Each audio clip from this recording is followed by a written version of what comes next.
Ladies and gentlemen, welcome back live. Also, the people watching us stream, and obviously our audience here as well. I can see that we have a lot of fresh faces walking in as we currently speak. So welcome to the Bit1 Finals event. As we are heading over to our final parts, as we have already finished off one segment of our schedule so far, which was the pitching.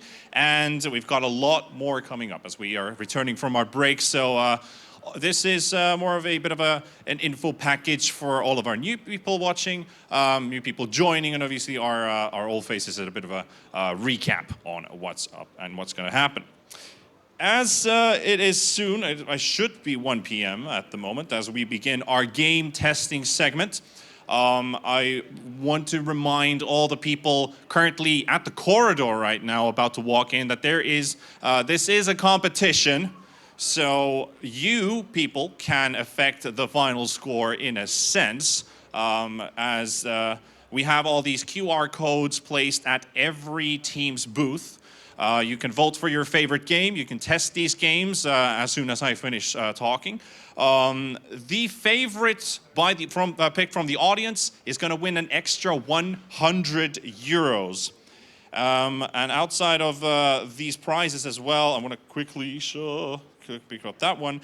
For third place, there's going to be 40 euros per person in the team. For second place, we have 60 euros per team member. And the most important one, which is the victor from today's finals, 90 euros.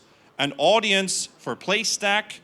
And most importantly, mentoring from Jaakko Kemppainen for this event. So that is something that can be really important when you're looking for starting to build your franchise, your new games and all that. So that mentoring part is going to be very, very big. But most importantly as well, you will basically be awarded next week in the Finnish Game Awards. So next week, the victor from this event will also be a victor at the Finnish Game Awards event next week. That being said, we also have some speeches starting off at 3:30 p.m. So in about 2.5 hours, we have a couple people giving their own lectures. Very interesting information. So you're very welcome to come sit down here and wherever you are and listen to those while doing game testing as well. So you can still keep on doing that. But for our participants, a quick recap, what is very important for you guys. As the game testing begins, you saw our jury who were asking you questions at the Q&A earlier on today. If you spot one of them at your game, your location, make sure that your team is there because that 10 minutes can be very valuable information. So if you spot one of the jury is at your spot, make sure that your entire team is there as well. The audience can also participate and play. I think that was about 10 minutes, and there should be some kind of air horn, some kind of ear coming from somewhere, and then you know that you can get the next player to test out your game after that. So that's basically a signal for, okay, next player, go. For the people watching on the stream right now, I would recommend you to go onto the website, bit1.fi, and you will find your information about the event and how you can participate in the audience votes for the best game or best game producer, basically. So do check out the instructions on the website, and that's how you can also participate and watch. And plus, we will be streaming all of the lectures later on today. So if you're watching from home, you're very welcome to join us and watch there as well. A couple notes about the game testing in general. Already mentioned earlier, but for all the new folks, if you have any water glasses, etc., don't have them nearby any electronics. So you're welcome to have a water bottle or whatever if you have one with you, but don't have them nearby any computers. We don't want any accidents to happen. So I think we pretty much have everything set except for one more thing for the audience, where you're basically putting all your coats and etc. at the corridor. There is a feedback box, and if you give us feedback, you are in a giveaway lottery for one of our sponsors, Labyrinth Games, and you might win yourself an escape room experience ticket. So Do give us feedback, and you might win a prize for yourself. I believe I've said pretty much everything, so are you guys ready? Good energy, I like that. Hopefully you guys have a very fun day today. We're playing all the games, talking about games because we bloody love games. So let's have fun today.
Elinää, mutta varmaan ehkä kuuluu enemmän tähän tilanteen henkeen, että nyt vielä testailla ja pelailla ja muuta vastaavaa.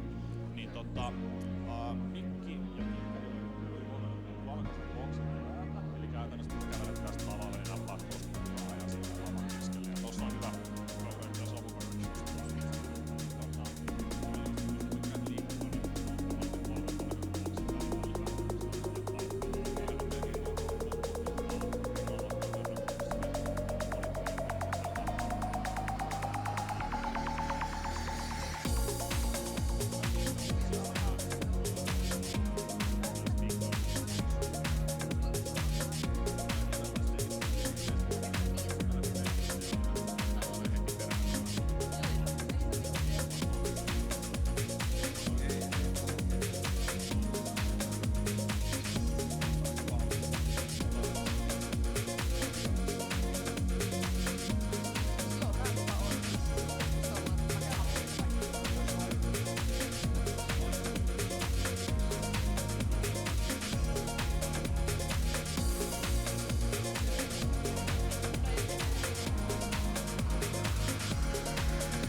All right, ladies and gentlemen, as we continue with our day, have you guys been having fun today? Awesome. That is great to see from all of you people. I've had the chance to talk with a couple of you, actually hear the joy, the laughter that's been going on. Really cool games, I have to say, and I'm pretty happy that we've got a large variety of different types of video games here on display.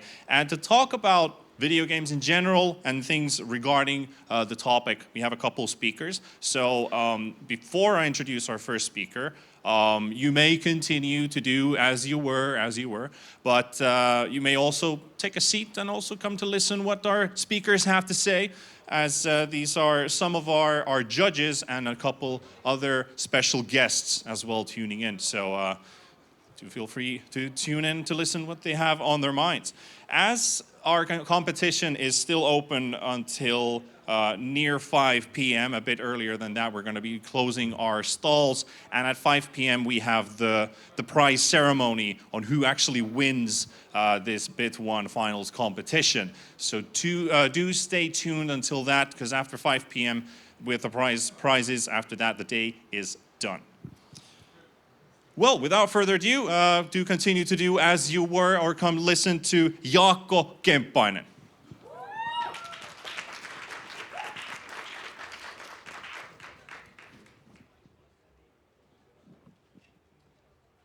Hello, hello. Now we check if I can use this modern technology. No. There. Yes, now I can use it. Thank you. All right, so I have a short talk about games, art and business, kind of a love triangle. And my name is Jaakko Kemppainen, and I work as a regional artist of games as an art form, which means I basically try to promote games as an art per se, not just the visual side, but also all the other sides the games have, and what kinds of meanings games could have in our lives. I have been working with games for about 20 years now as a programmer, designer, and a lot of different things. And I also have written a couple of books about game design, and the new one is called 100 Game Ideas, and it contains 100 game ideas free to exploit. But this games, art and business love triangle. Of course, what does it mean? We usually think about, we have to have kind of definitions, like what is a game, what is art, and also what is business. That business side might be like the easiest one, but also the you can problematize it, make it difficult to understand if you want. We probably all know, like, or have a feeling of what are games. We have seen a lot of games here, and we also have seen a lot of game-like things, and something that is kind of artistic, but I don't know if it's a game. Maybe there is some kind of level of agency what decides, like, is this a game or is it not a game? Also, what is art? That's an eternal question. I don't know. I should know. I'm not like regional artist, but maybe it has something to do with the meanings, not just audio visuals, but also like what it says to you, what it makes us feel. And about business, there's a difference between getting rich and getting along. And that's something you should think about when you are making games, when you are going to industry. Think about that. Do you want to get rich? Do you want to get along? Do you want to like pay your bills and have fun and make something important? Or do you try to like make millions and millions of euros? There's a difference in the mindset. I don't know. Let's think about like games as an art form. I have a couple of examples like which can like frame this question a bit. This is very early version of Angry Birds, maybe the first one, maybe a bit modernized. And you can see there are like houses where the pigs live, and there's a story in this screen already. This is more than just a puzzle game, or more than just like an action game where you try to destroy everything. it has some meanings. You are actually like attacking the pigs there. You are going for your, I think you try to like rescue your eggs, but there is something behind that. And only through the like level design you can already tell a story.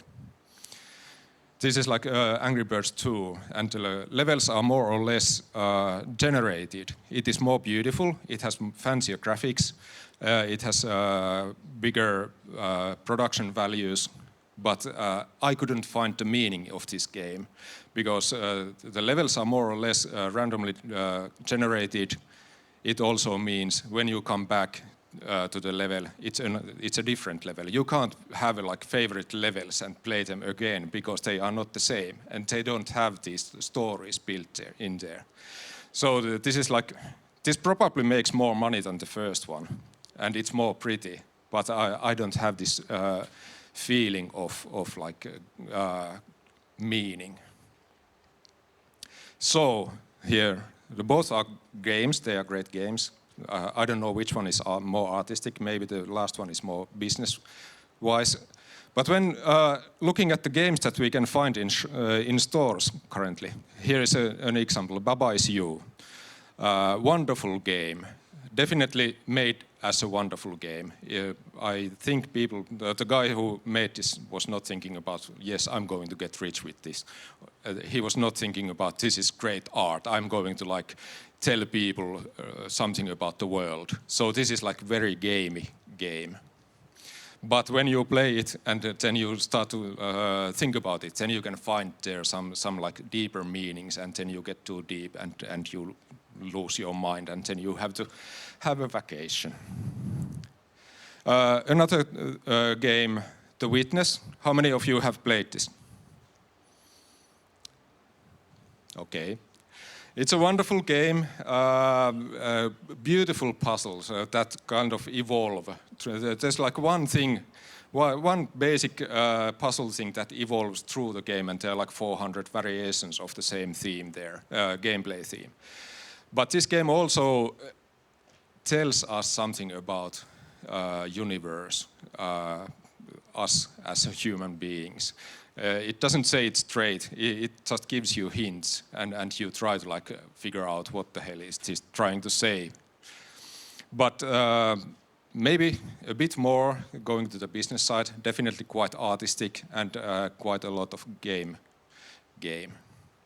What about this? Do you know? My Summer Car, wonderful. Made kind of just for fun, but it tells a lot about life in the like small village in Finland back in the 90s. I did that. I grew up in a small village in Finland back in the 90s, and I totally relate a lot of things in this game. So this is kind of thing that tells very personal stories, touches personal issues, tells us something about. It's almost documentary game. And as such, it's maybe it's like itse art or itse tehty elämä, outsider art thing. Let's go to the deep end of the game-like art. This Catacombs of Solaris Revisited. Doesn't it look beautiful? It's a game. Or maybe it's an art piece where you use the like typical first-person shooter controllers and navigate a maze, which actually changes when you go close to the wall and looks around. It actually like changes, and it feels like it opens the new dimensions. You go between the dimensions in the game. You lose yourself. You are not in the like real 3D world anymore, you are in 5D world or somewhere. There's no goal in the game. You just like travel around there. But the feeling of going around, you feel like you are playing a game. But I don't know if this is a game, this is art. Definitely this is not a business. I paid €2 for this, and maybe someone else has paid, but I'm a bit different. Yes. I think everybody should know this. Noita, wonderful game, one of the best games from Finland for a long time. if you look it from outside of the gamer culture, it looks pretty nonsense. It doesn't make any sense. You just like it's almost like Dadaistic animation. But from the gamer culture, when you look at it as a gamer, it looks something different, and it makes you act differently, and it changes the way you actually perceive life and games. So I think there is like a lot of artistic value in here. And then of course, the games, art and business, they are not like separate things. I think this game is quite wonderful example of game that has a lot of artistic value. It's a beautiful game. It has a lot of meanings, but it also made a lot of money. So they are not exclusive. And yeah, let's go here. This is something interesting. When you think about this like love triangle, these three things, games, art, and business, they kind of like overlap each others, and there are games that are very gamey but not at all artistic, and also games that are quite business heavy, maybe not even gamey or artistic. And then there is like this beautiful triangle in the center where are the games that are artistic, business-wise interesting, and also very gamey. And if we put those previous example in here, this is my interpretation of the thing. It's like there are possibilities all around here for making games, also for making living out of games. Maybe the question is like, why are we doing these things? Are we doing games as games? I know a lot of you just like, we just want to make good games. I don't care about if it makes any money, or I don't think about art at all. I don't care about meanings. I just want to make games that are fun for me, and that's great. Also, there are people who are like, yes, I want to make some crazy, I don't know, thing, artistic thing. I don't care about business. And then there are people who are trying to make millions, don't care about like how good it is as a game, or does it have everlasting classic artistic value.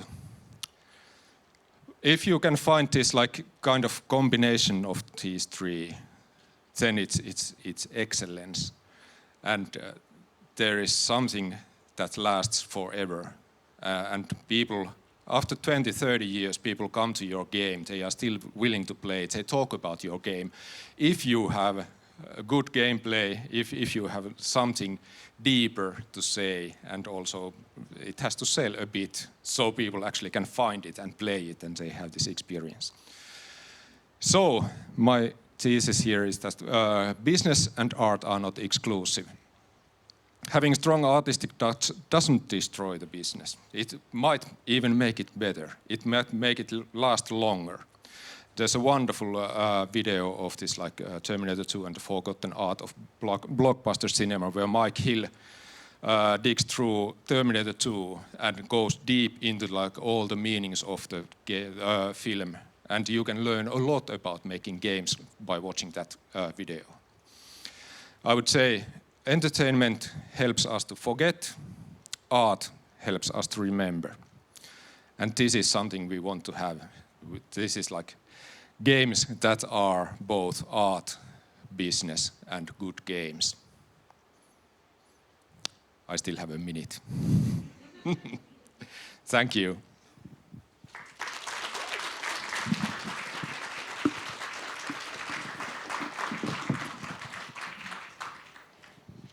Thank you so much, Jaakko. In terms in general, when you think about the games, the art styles, like there's just so much to it. There's so many different ways of how to express a game, and I feel like that was a really, really enlightening presentation from Jaakko, to kind of understand the dynamics and what really brings the package together. I kind of like the same point that I brought up early on when we didn't have our live audience here, talking about what is a video game, like what things when you put together actually makes it. You know, you have a book, you have a soundtrack, You have the option to make choices. You mash that all together. That's always been like my way of thinking a video game is all that put together. But that's for everyone to decide, and that's, I think, the so-called beauty of video games, that it's for you to see what you see in the game, how you feel it is. So very enlightening and very interesting. And our next speaker is going to come and bring us something very, I could say, bring homage in some senses. Her topic about what's up at the Finnish game industry. Please welcome Suvi Latva.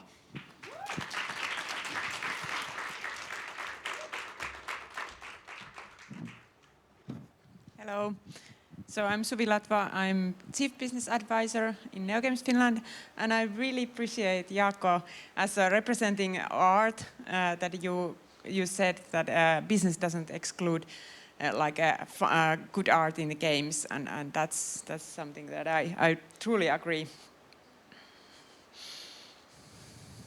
Okay, how does this work? Here. So I'm talking about trends in Finnish game industry, as Neogames is representing Finnish game industry and what's going on in game companies and game studios. Also, we represent game educational institutes and regional hubs, and we cooperate with them. Currently, and we have been doing these game industry studies every second year, and currently we have approximately 200 game studios in Finland, and we have 4,000 employees.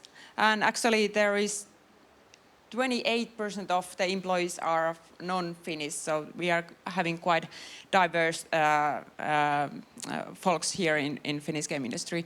And our turnover is estimated to be 3 billion on 2019. No, 2020, sorry. So it's quite an impressive revenue if we count on amount of employees. And sometimes people don't like, and especially young people, they don't really like my point of view when I'm talking about especially revenue and turnover, but that's something that actually enables the game development and you guys making art and great content, because business enables game development, and that's how why it's important. There has been quite a big trend of acquisitions, so quite many Finnish game studios has been bought in recent years, and there has been also quite a lot of investment money.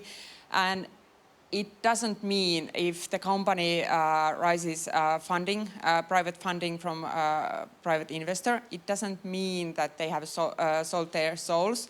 It enables, once again, the game development. And as the same is when companies has been sold or acquired, it means that they are more solid and more established, and they have more resources and safety to actually create the games that they really want.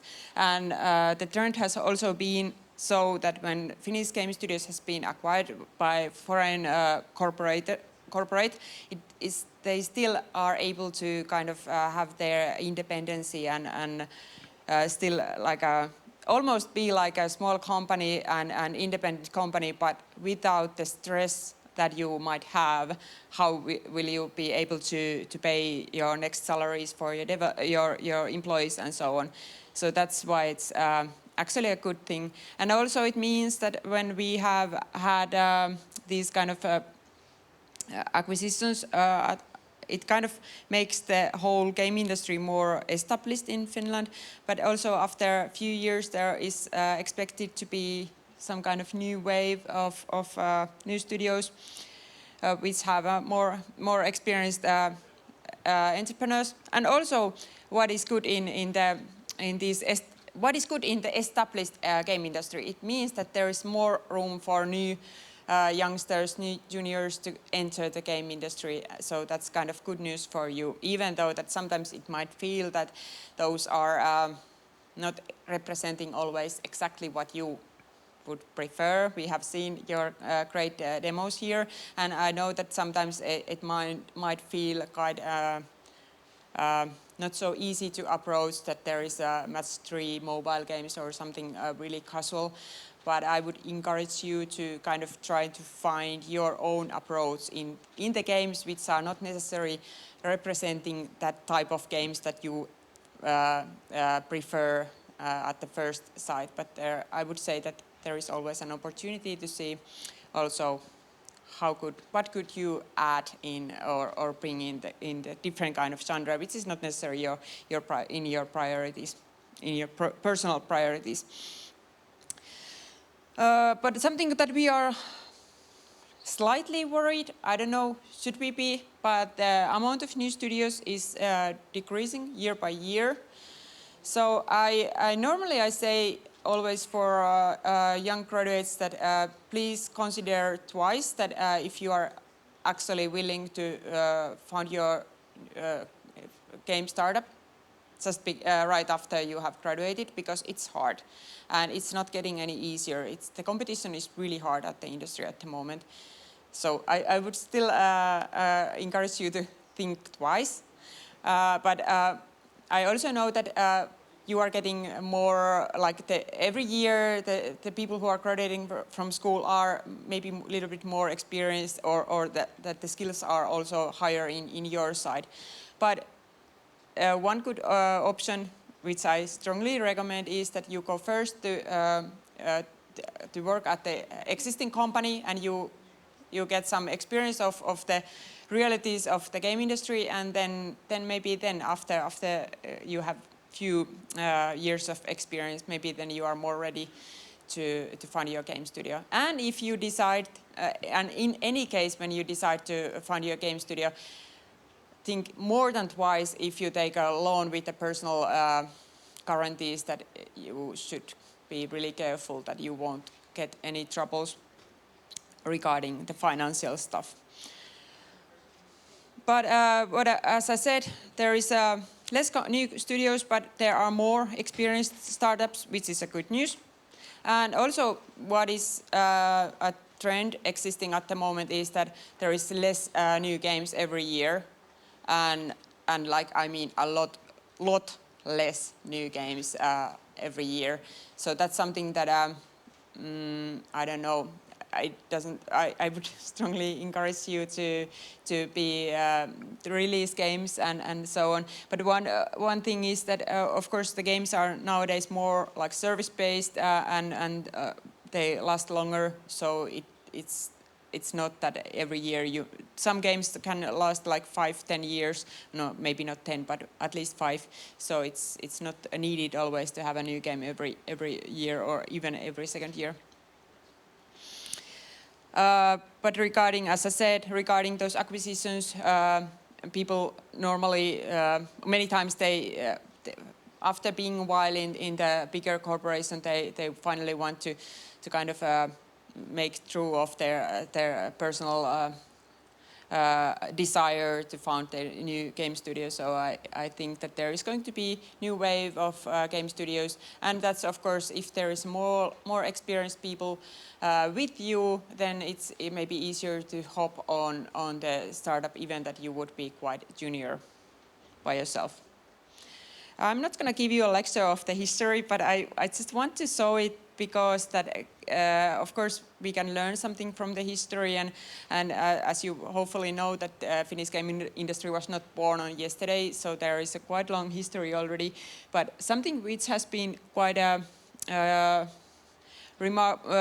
interesting or remarkable facts or phases of the industry is that on 2000 there was a Habbo Hotel, as you might know. I don't know, you are probably too young, but maybe you have heard about it.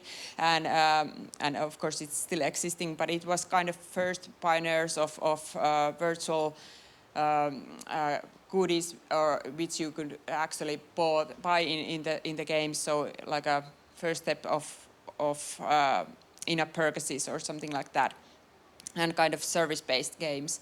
So it was a kind of pioneer, and of course there has been quite a lot of mobile games as we are in Finland, and Nokia has been quite a good support on or encouraging developing those. So we have a strong roots on there, and of course, like Supercell and Rovio brought us to the map of the world, the Finnish game industry, but also there has been quite many success stories afterwards, which makes it shows or proves that it's not like a one or two hit wonders. But the other interesting thing, which is after Happo Hotel, when the mobile games, when iOS, Apple had the first phone with the touch screen and also the like a digital distribution channel App Store, it kind of was an opportunity for Finnish game industry. It was a market disruption as well was the digital distribution in PC also. It was a disruption which Finnish game developers were quite good to take the opportunity of that disruption. And why I'm talking about that disruption is that we might be expecting a new disruption. Actually, we have been expecting that new disruption for years already. We expected to be AR or VR, which didn't really happen, but it's still possible, but it was not that big disruption as we expected. But then now we have these blockchain and NFTs. I know that there is quite a different opinions and feelings about that, and I'm not saying that I'm not talking about my personal points of view regarding that, but in business-wise, it seems that there might be a new disruption coming, and even though that, what are your personal opinions regarding to that? I would say that that's not the thing that you can close your eyes off, that it's something that you should still study a little bit, even though that it might not be your personal favorite area. And then we go to and actually there is it's a brief 52 pages discussion paper about NFTs and in games. This kind of report, and it's in English. We released it a few weeks ago, and it can be found from neogames.fi, our webpage. And I would say that it's good to read that, and we tried to make it quite neutral paper, so it's not that that's the new opportunity for and direction where everyone needs to go or should go. But obviously there is a trend which is involved with NFT and metaverse, and also user-generated content is a little bit integrated to that, but also as itself, user-generated content is a rising trend. Different kind of game platforms and combination of services, games, different areas of entertainment, and those kind of hybrid models, which are not necessarily like traditional as we used to define games.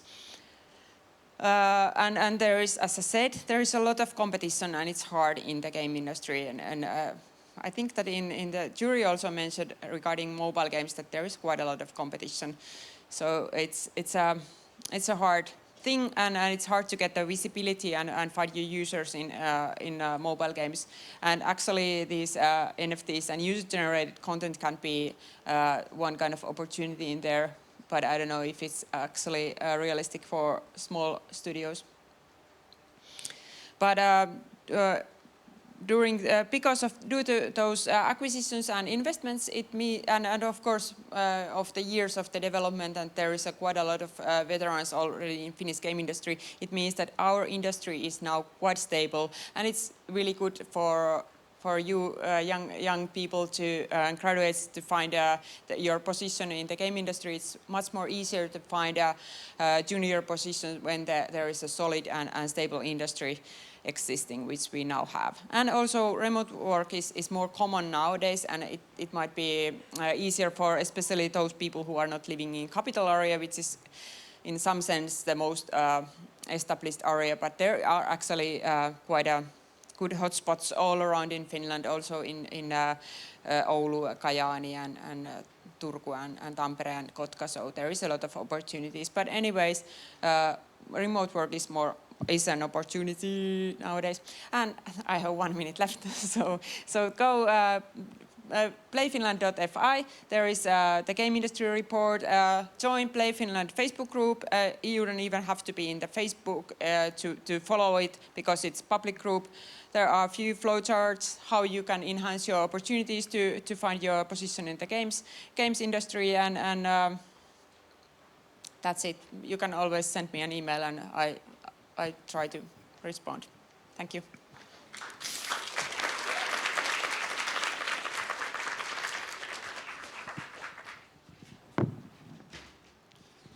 It was actually pretty fun checking that PowerPoint slide where we had the history of different video games that have been made in Finland. Because, you know, titles like Max Payne, if you ever played on Miniclip, there was a game called Trials, which also made its way there, like really cool stuff. That was not a boomer joke, you know, I'm not that old. But the fun thing about, I can actually give you a free tip. We had the last segment about NFTs and stuff like that. Find the difference between an NFT project and Web3. Because that's where you find where the money is and where the money isn't. So that's something that if you want to be on point and on check with the modern world, do find the difference between NFTs and Web3 projects. That's just a free tip for you guys.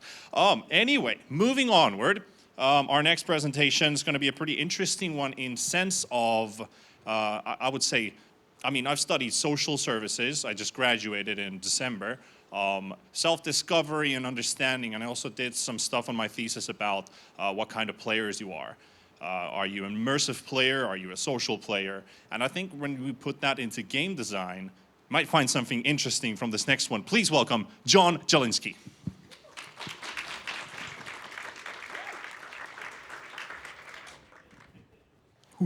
Okay, let's see if I can figure this out. Okay, that's my name. Whoa, hello. Great, thank you for having me. I'm Jon. I'm in the games industry for 6 years, over 6 years now. I worked on 7 commercial games, and currently I'm a backend programmer at Metacore. And this is the least important slide, so let's go on. I want to ask a question to everyone today. When you make games, are you serving the player, or are you serving this yourself?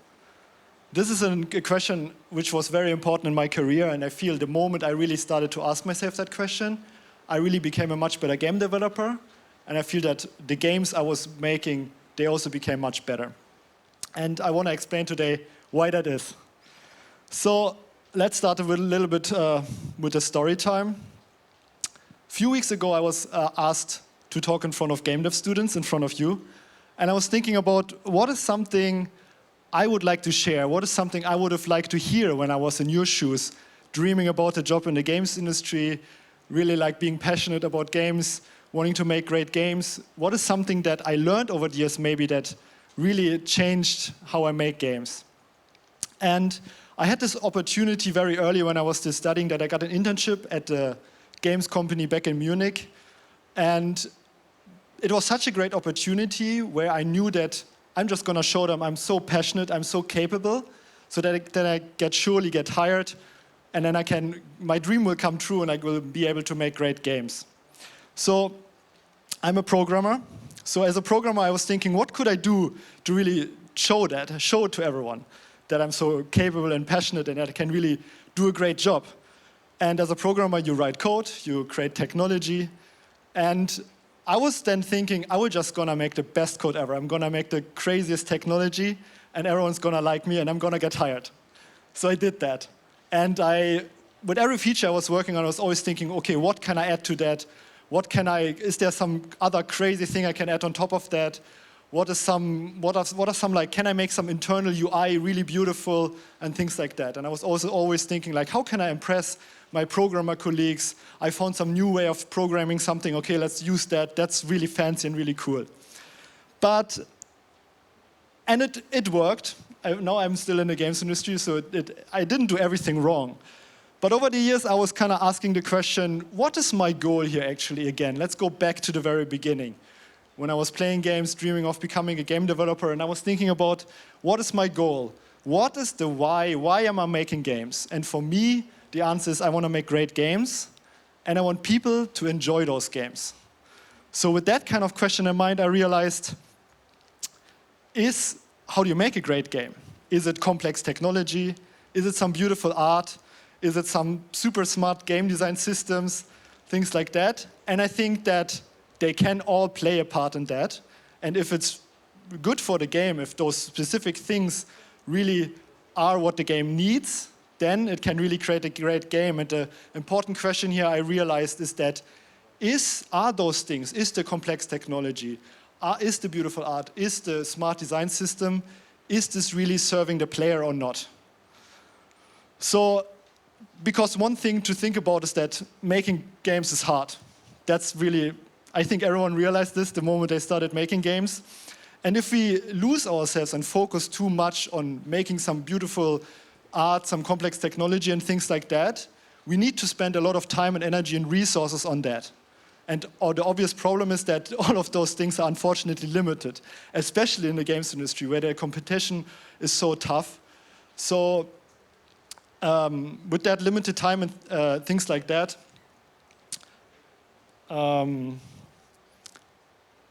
yes. So, and then some of you might think, okay, that's so obvious, Jon, what are you talking about? Obviously, we should focus on the things that really serve the player. But I learned that this is actually a bit of a tricky topic because, first of all, this is happening to me all the time. I explained my story that I was doing that. I was creating crazy technology which maybe was not serving the player. I wanted to impress my colleagues. And this is also something why I wanted to share this with you, is because I still see this all the time. There could be someone who's working for 20 years in the games industry and they are still doing things maybe that don't serve the player. They don't spend their time most wisely on things that actually serve the player. And I believe there are a few things that are in play here. One thing is the ego, like everyone is kind of somehow attached to that, and the work they do, that's very, very close to who they are and what they think other people think about them.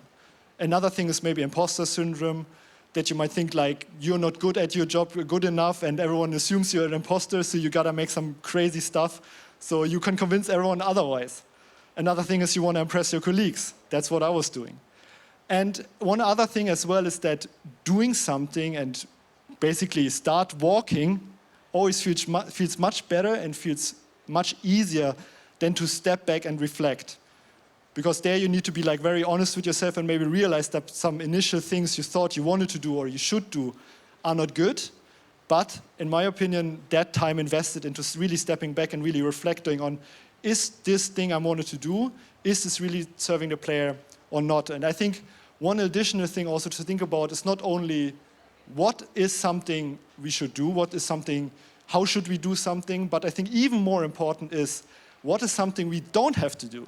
Because it's not needed. We don't need that crazy technology. Maybe we can get away with some much simpler technology and then we are still serving the same player, or maybe we serve the player even more.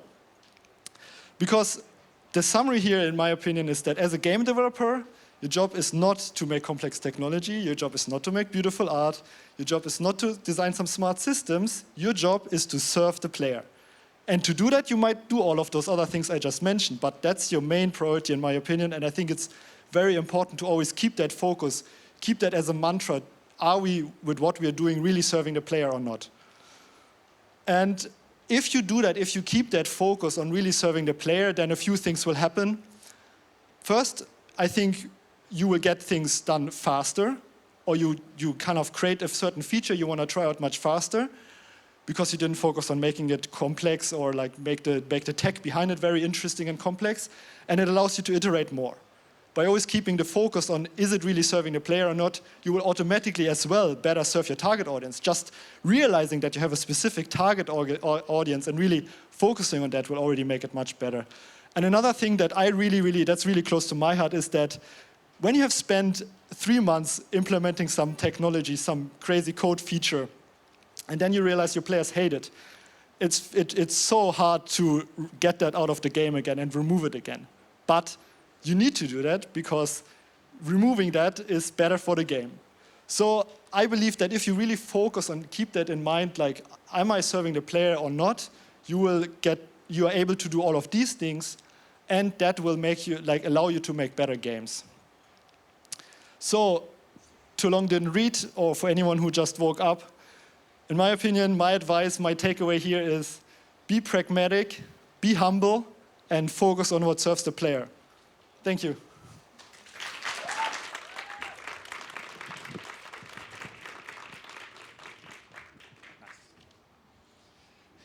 Thank you, Jon, so much for this one. As kind of with the pre-talk and now hearing all this, and when you think about self-reflection is super important. That's something that I learned a couple of years ago, where you kind of have to kind of dig in deep. But I think it starts with all the small things. You might write something down about what did I achieve, what failed maybe, see if I can find a workaround from that, and kind of piling stuff up, trying to look for small details, and then start building from there. So I feel like self-reflection is so, I could say, underestimated in most cases, but that's usually where you start to be. Better person sounds so weird to say. It doesn't really make you a better person, but it makes the better you come out, if that makes any sense. Does it make any sense here? Am I just jabbing some random stuff here? All right, well, it's for you to decide and for you to think what's the best approach that you can come up with. But honestly, when you think about, already when you start to think about, like literally the word thinking of something is already a step forward. So that is a step towards progress.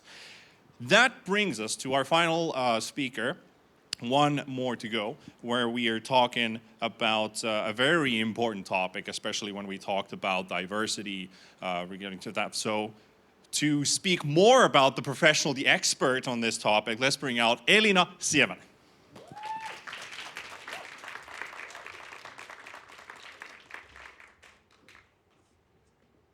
Hello, is this on? Oh my God, I need to operate like 3 devices at the same time. Yes, thanks for the introduction. I don't know about expert, but I'm trying, okay? First of all, hello, Bit1. I'm Elina, and I'm very humbled. As Jon requested, be humble, so I'm very humbled right now to be here and to tell you all a little bit about Bit1 Games. What we are, what we do, etc. It's my first presentation in a long time as lockdown happened, so bear with me, I'm a little nervous.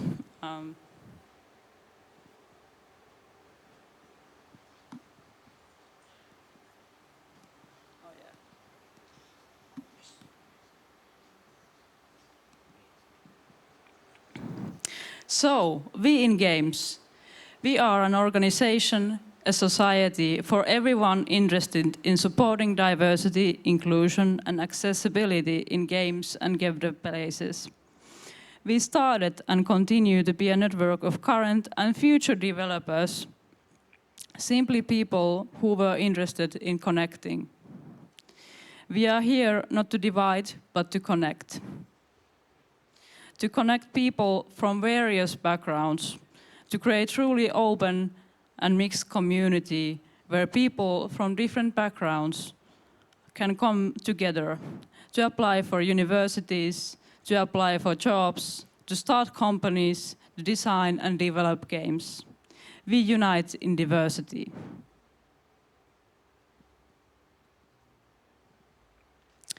So, who am I and why do I care? Isn't the space already pretty open? I mean, all of you got here already, so it must be pretty open.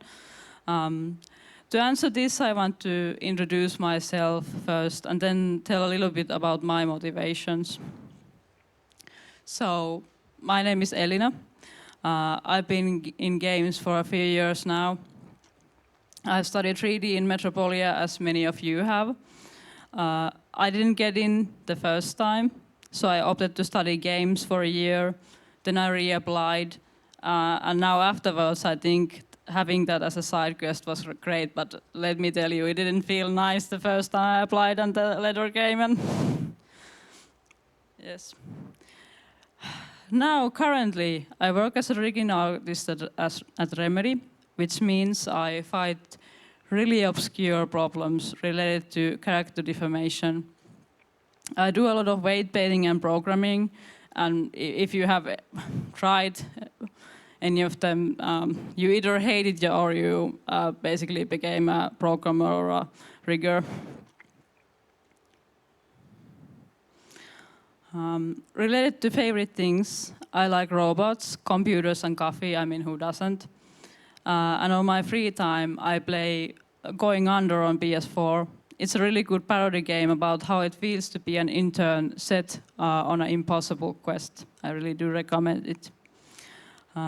You can follow me on Twitter on @ccolian. I most likely will follow you back because I really like checking out student stuff because students often work with the latest tech. Meanwhile, us who need to ship a game often tend to go for a little bit safer, a little bit older solutions.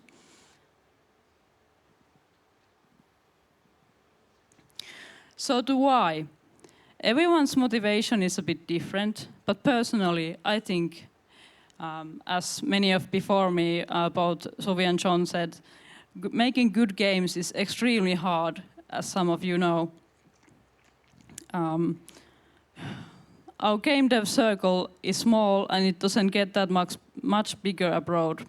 Like if you name a developer, it's very, very likely that if you know a person who knows a person, then the last person will probably end up knowing the developer that you have named. The circles are really so small.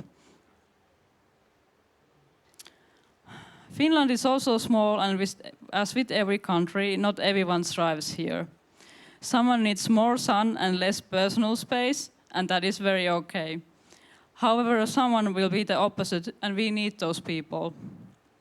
We as an industry keep taking bigger and bigger challenges. And to succeed, we need the pool of potential devs to be as large as it can be. Developing games is not for everyone, and that is the reason we need to keep the gates open for people to try their hand at this and to retain the awesome talent that we already have within our spaces, our schools, our studios, and our events. Some of the people I admire the most within game dev space don't have any directly relevant studies before pivoting to games, usually by accident. I know people who used to be architects, electrical engineers, construction workers, visual artists, physicists, or working in kindergarten, and I can see daily the benefit of having perspective that is different from my own. I was once approached after giving a presentation on what it's like to study 3D in university by a girl, and I say girl because it's relevant to the story. She had been studying advanced maths for years now and was wondering whether she should continue to study maths in university or try to apply for a game study program to become a programmer. Of course, in theory, she can always do both. Go first for the math route and then switch to games. I think it's a very valid plan. But what she said next to me really did confuse me. She whispered me, "Do you feel the game engines are aimed for boys?" I don't think she really meant it in a literal sense, but she was asking if I have a same sort of feeling underneath it all. Later I understood this might have been because girls in her team mostly worked on assets and boys put them to engine. I had to pinch myself, was this really happening in 2018? I didn't invent this story. It really happened and it still keeps haunting me at times. Was she trolling me? It didn't fit my worldview at all. After that, we chatted about amateur radio, how she learned to build one. There wasn't a single obstacle for her to keep her from studying what she wanted, except lack of interest or fear of rejection. That interest is what we as a community can boost, and I think Bit1 is in the forefront of doing that. I claim having diverse teams makes us more resilient on problem solving. Just yesterday, one of my Spanish co-workers pointed out that I had misspelled a Catalonian name wrong. I wouldn't have probably noticed that for days without him. This example is very, very minor, but sometimes it's really hard to solve problems you fail to even spot. In my team, we mostly handle or prepare for animation data, but one day it became evident that it was really useful that one of us could operate a sewing machine. One can never know. Finally, the people playing and buying are diverse, so business-wise, it's smart to make accessible and diverse games.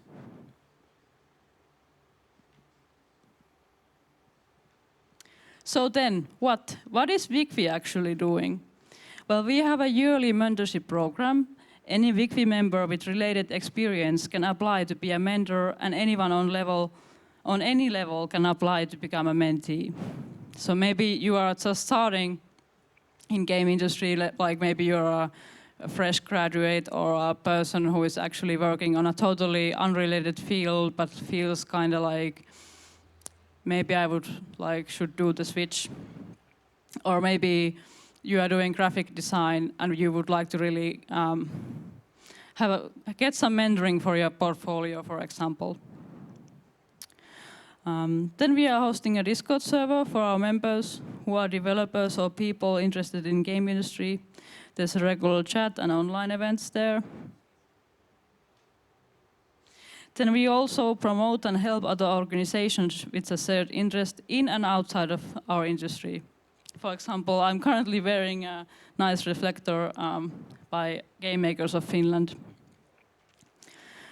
We also do maintain a speakers list for inviting specialists to events, connecting speakers to new audiences and panels.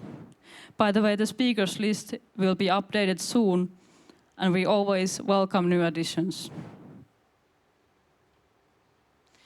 We are part of the industry task force combating harassment within our spaces, online or physical, along with Neogames, IGDA, Finnish Game Jam, Suomen Pelinkehittäjät ry and Tampere University.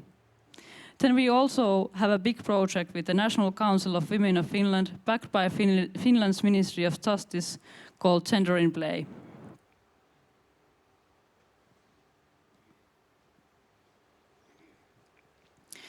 As funded by Ministry of Justice, we took a glance at one of 117 games that launched in Finland between 2018 and 2020. This was done to get some numbers to aid the later discussion. Turns out we had pretty cool examples on diverse and believable characters, so we interviewed a few chosen developers about the reasons behind the worldview and designs.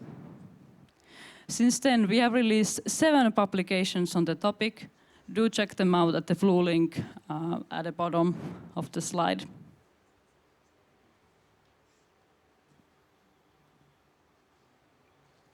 Next, I want to mention 2 very soon coming events. Tomorrow, actually, on Nordic Games Conference, a game dev, physicist, science educator and drag artist Valtteri Lahti is having Gender in Play online workshop Fantasy and Duty. It's free and open for everyone. You just need to register temporarily to receive a seat. Then, since Helsinki Pride is right around the corner, we also have a Pride Week Discord event coming. It's called Creating Proud and Safe Game Studios. This is aimed for everyone interested in improving well-being of sexual and gender minorities at their workplace. So, for example, people working in HR, leads, basically anyone, but especially those people. There will be a presentation on the topic and then a workshop so people can voice their own opinion and maybe come up with new ideas we didn't even think of. To read more about it and to register to the event, do check out the blue link. That was it. Thank you. Do visit We in Games. I wish you all have a nice evening, and I wish good luck to tonight's all finalists. I find you all very inspiring. I wish to hear more about you after this event. Thank you.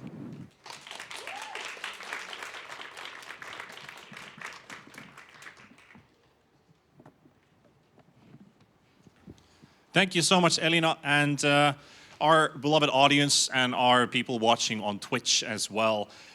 We only have one more thing to go. So I think it's a good time to take a tiny break right now.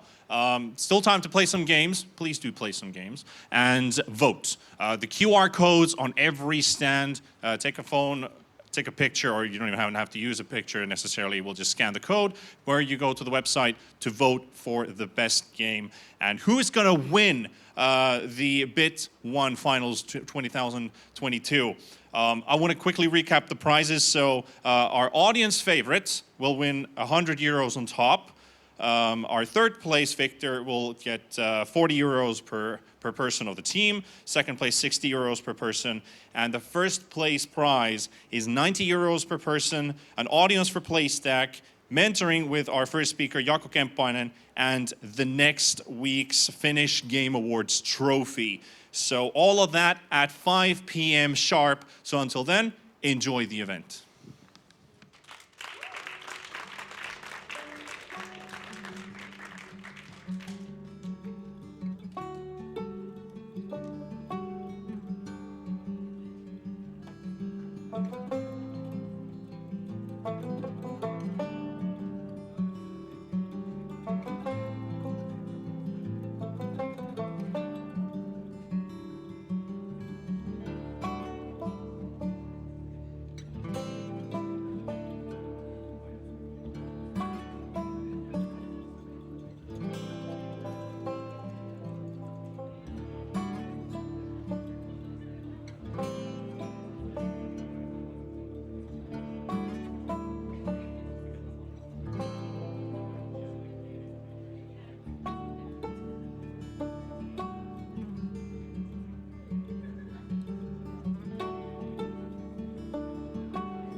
For the last time, ladies and gentlemen, welcome to the Bit1 Finals 2022 event as we're heading over to the final section. The last section of this entire day. It's been a long day. We've been here several hours. We've had a lot of fun. We've witnessed some great speeches. We've played some great games. And potentially, we might have some future big up-and-coming game developers coming out of this lot. I just want to, first of all, thank all of you people who've shown up here today, the people on Twitch. I just want to say a big thank you. Let's give a round of applause for yourselves for being here. Thank you so much. So let's kick off our ceremony. So we'll welcome our judges on the stage as they show up from behind the curtain and see what they have on their minds, because they have chosen our victors, our 3 victors. The audience has chosen their favorites, and then of course we still have the feedback lottery victor as well to find out who that is. So wonder if I have our microphones. Grab one, if you may, please. Well, I mean, what do I really want to ask from you guys? How are you feeling in general? How are you feeling? Hello. I'm feeling excellent. It's so great to see so many of you and so many great games being presented to us today. So thank you from our side. How are you feeling? Yeah, I'm feeling quite tired, even though I haven't even been competing. But yeah, thanks so much for providing or sharing many great moments for me. Well, I think it's time to jump and dive straight in to the final action. We have 3 victors. One of them is going to be the main event victor from these finals. So I'll let you take over the stage and tell us who came in 3rd, 2nd, and 1st place. So the stage is all yours. So starting with 3rd. So the truth is that players always know the best, always. And this game, the game that came this 3rd place has very high production values, clear UX, great user experience, and diverse team. The jury enjoyed solving the first puzzles in this game. And yeah, we were quite super proud and happy to be able to do that. So thanks whoever was designing the first puzzles. And yeah, it left us hungry for more. So that is Team Small, Lucy's Dream. Welcome and come on stage. Come on stage and pick up your prize.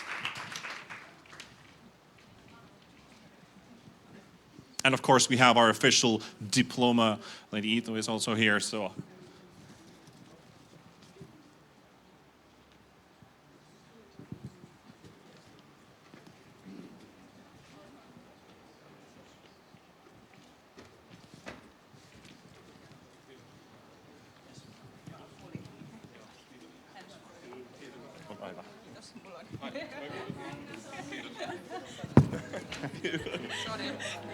Onnea. Kiitos. Kiitos. Kiitos.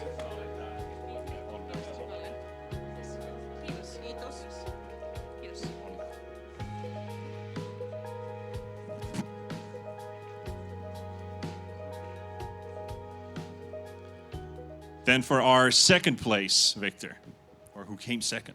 Yeah, Petri just reminded me to, yeah, we are not talking about the points, but just saying that there was quite small margins between the top 3.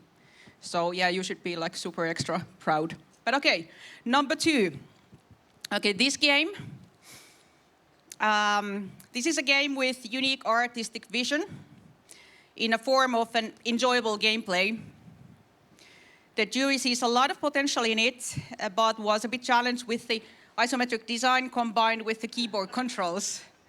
So that is Babula Craft. They are you.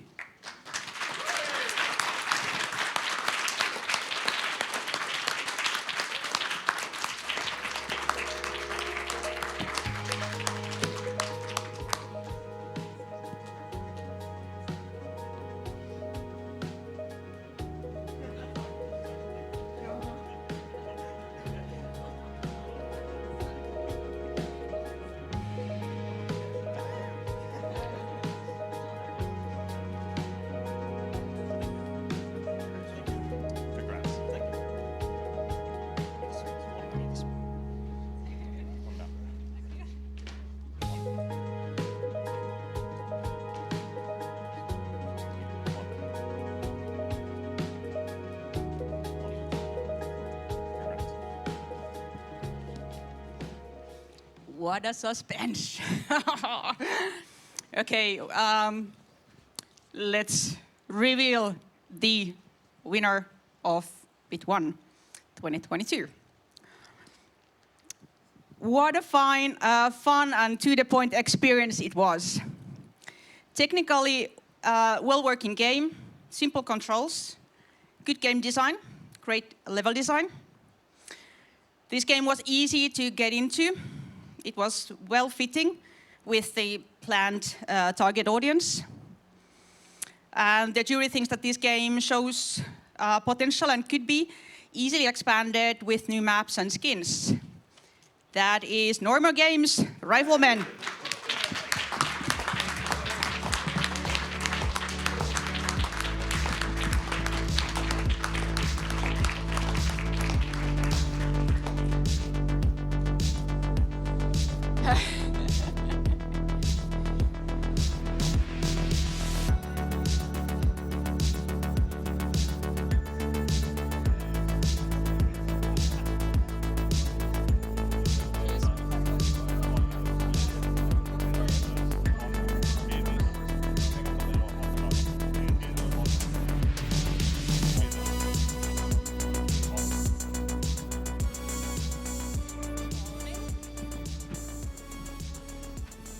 Okay, and then we still have the audience choice.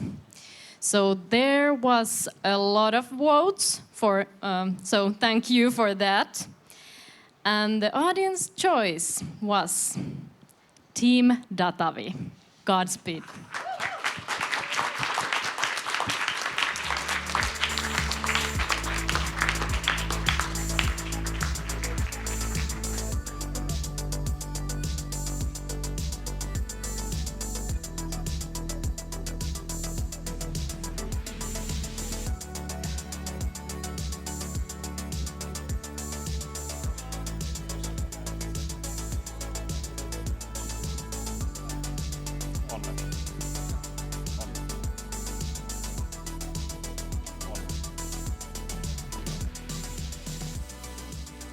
Just one more to go. Yeah. But this is not a team. This is actually one of our audience. So everyone left us some feedback, and now we have one winner who gets the Labyrinth Games Escape Room gift card for 4 people. So the lucky one is Jere Punnonen. You can come up. You can collect your prize from Ida.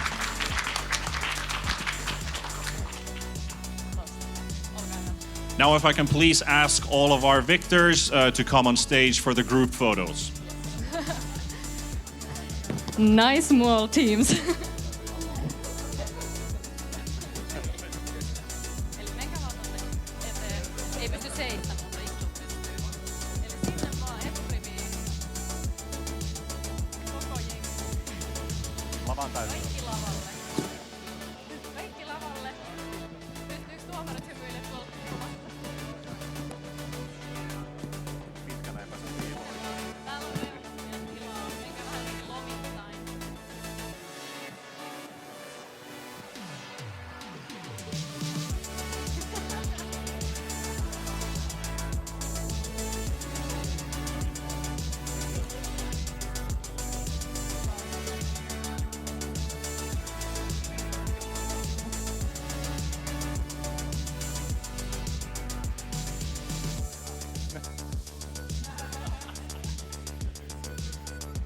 Everybody in place? All right.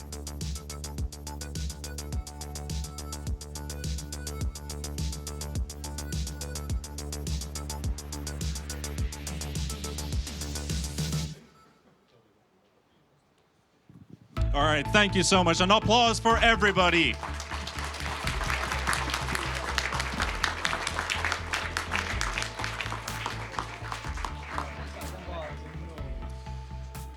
This event is coming to a close. So So I want to give a big warm thanks to our sponsors, Boom Corp and Metacore, and obviously Labyrinth Games as well for giving the tickets for the escape room as well. To all of the people here organizing, to Tiivistämä, to the production crew, thank you so much. You've made our life so easy here. To our awesome jury, to all the teams, the audience here, the audience at Twitch, thank you so much. I only have one small thing to add until we close in. Basically, one of my favorite mottos has usually been, if you wake up in the day and you learn something new, it's a day that's been worth waking up to. Raise a hand if you've learned something new today. That's a lot of hands. Thank you so much, everybody. See you next year or at the after party. Thank you, everybody. Thank you.